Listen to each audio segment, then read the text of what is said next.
Hello learners, welcome to Unacademy. मेरा नाम प्रांजल सिंह है और आज हम और आप मिलकर बात करने वाले हैं हमारे देश की सुप्रीम कोर्ट के एक बड़े ही अहम फैसले के बारे में जो कि आया है एससी एसटी एक्ट पे। अब इस केस को समझने से पहले जरा एक इंपॉर्टेंट पॉइंट को समझ लेते हैं कि क्या हमारे देश में जो इतने सारे एससी एसटी एक्ट के केसेस पेंडिंग है, कहीं ऐसा तो नहीं कि इनमें से आधे से ज्यादा ऐसे केसेस है जो कि स्टैंड भी नहीं करेंगे, यानी कि इनका कोई लीगल बेसिस ही नहीं है। हमारे देश की सुप्रीम कोर्ट ने आज के इस पर्टिकुलर रूलिंग में इसी बात को समझाने की कोशिश करी और साथ ही साथ ये भी बताया है कि हमारे देश में एससी एसटी एक्ट के अंदर एक थिन मार्जिन है जो ये तय करती है कि ये केस एससी एसटी एक्ट के अंदर फॉल करेगा या नहीं। और आज के इस वीडियो में हम इसी रूलिंग को बहुत ही आसान भाषा में समझने वाले हैं और देखने वाले हैं कि सुप्रीम कोर्ट एक्चुअल में इस मसले के बारे में क्या कहती है। तो चलिए शुरू करते हैं और समझने की कोशिश करते हैं इस पूरे इंपॉर्टेंट केस को। सबसे पहले इस केस की रूलिंग को देख लेते हैं। केस का नाम है Keshav Mahto at Keshav Kumar Mahto versus state of Bihar and another. हमारे देश की सुप्रीम कोर्ट के दो जजेस की बेंच, जस्टिस पार्डीवाला और जस्टिस आलोक आराधे की बेंच ने इस पूरे मामले की सुनवाई करी। चलिए समझने की कोशिश करते हैं कि इस केस में एक्चुअल में हुआ क्या। अब यहां पे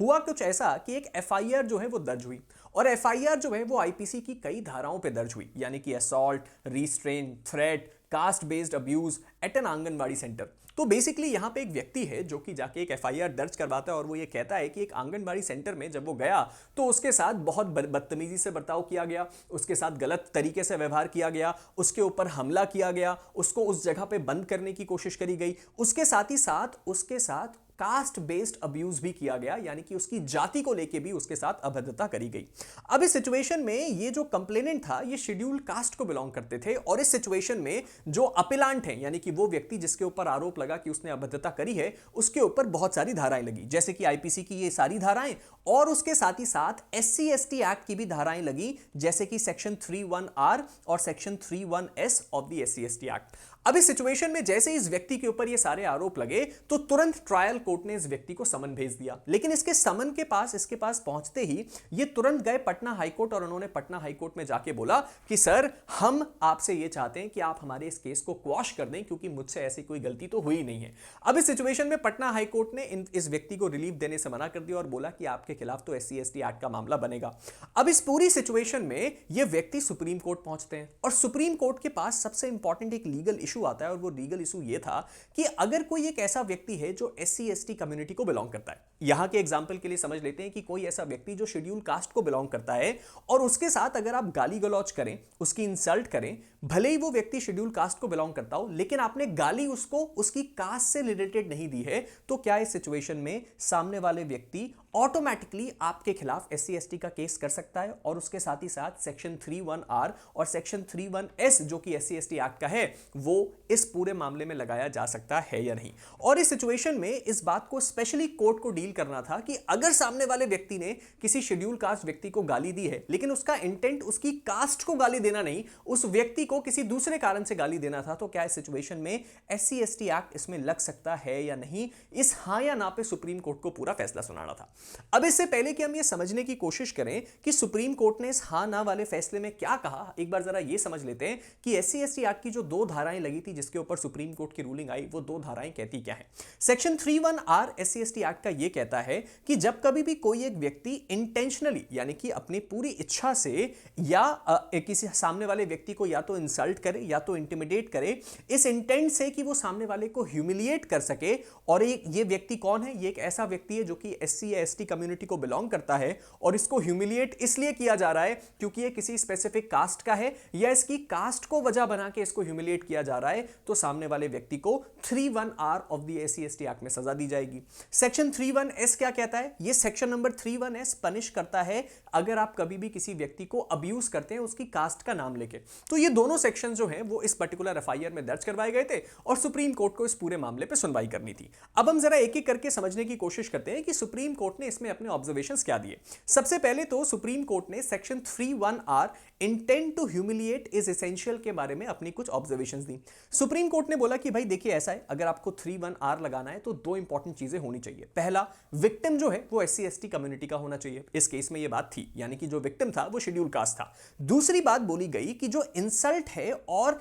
इंटिमिडेशन है वो उसके कास्ट के अकाउंट पे होना चाहिए और उस व्यक्ति का इंटेंट होना चाहिए कि सामने वाले को उसकी कास्ट की वजह बना के उसको ह्यूमिलिएट किया जाए। अब इस सिचुएशन में सुप्रीम कोर्ट ने ने यह बोला कि जस्ट बिकॉज कोई क्वारल हुआ है, कोई बहस हो गई है, कोई अब्यूज हुआ है, कोई गाली गलौज हुई है या फिर कोई पर्सनल डिस्प्यूट है, इसका मतलब यह नहीं कि ऑटोमेटिकली आप क्या करेंगे, आप SC ST एक्ट का मामला बना देंगे। अब इसके बाद सुप्रीम कोर्ट ने दूसरे सेक्शन पे गए। सुप्रीम कोर्ट ने बोला कि भाई अगर बात आती है किस पे, सेक्शन नंबर 31S पे, तो उसके बारे में हमारा मानना यह है कि जो अब्यूज्ड है वो एक्सप्लिसिटली कास्ट के नाम को लेके किया जाना चाहिए। यानी कि अगर कोई किसी के साथ अभद्रता कर भी रहा है तो उस व्यक्ति ने एक्सप्रेसली सामने वाले व्यक्ति के कास्ट का नाम लिया हो और उसके साथ ही साथ दे मस्ट बी जो है वो क्या हो, कास्ट बेस्ड ह्यूमिलिएशन कॉज करने के इंटेंट से हो और उसके साथ ही साथ कैजुअल और जनरल अब्यूजेस जो होते हैं वो इस सेक्शन के अंदर फॉल नहीं करेंगे। तो अल्टीमेटली जो है कोर्ट ने FIR और चार्जशीट के बारे में क्या बोला उसको भी समझ लेते हैं।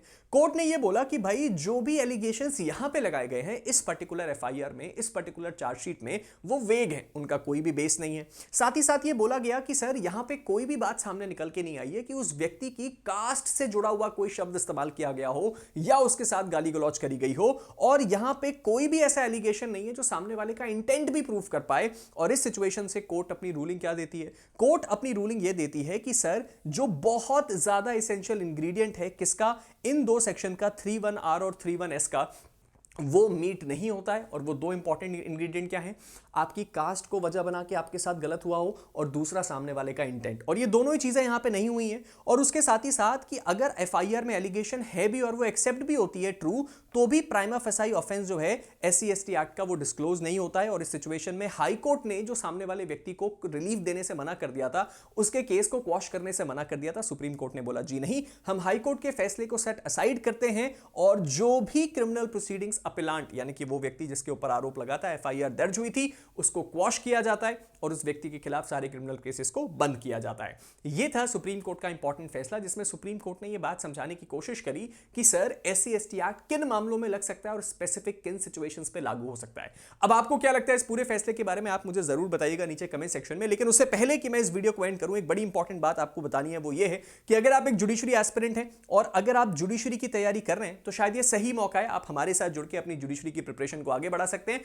क्योंकि इस वक्त अनअकैडमी आपको अपने सभी जुडिशरी सब्सक्रिप्शंस पे दे रहा है फ्लैट 60% ऑफ, और इस वक्त मात्र 9,499 रुपए में, यानी कि 9,500 से भी कम में आप अनअकैडमी जुडिशरी को 1 साल के लिए ज्वाइन कर सकते हैं और अपनी जजशिप की जर्नी को आगे बूस्ट कर सकते हैं। इसके लिए आप मेरे कोड PS का इस्तेमाल करेंगे तो आपको डिस्काउंट के साथ साथ मेरी फ्री मेंटरशिप मिलती है अनअकैडमी प्लेटफॉर्म पे। तो इस मौके को मिस मत कीजिए, हमारे साथ जुड़िए और अपनी जजशिप की जर्नी को अनअकैडमी के साथ बूस्ट कीजिए। मिलते हैं आप सभी के साथ एक नए वीडियो में गाइस, तब तक के लिए stay motivated and keep learning. Thank you and have a good day.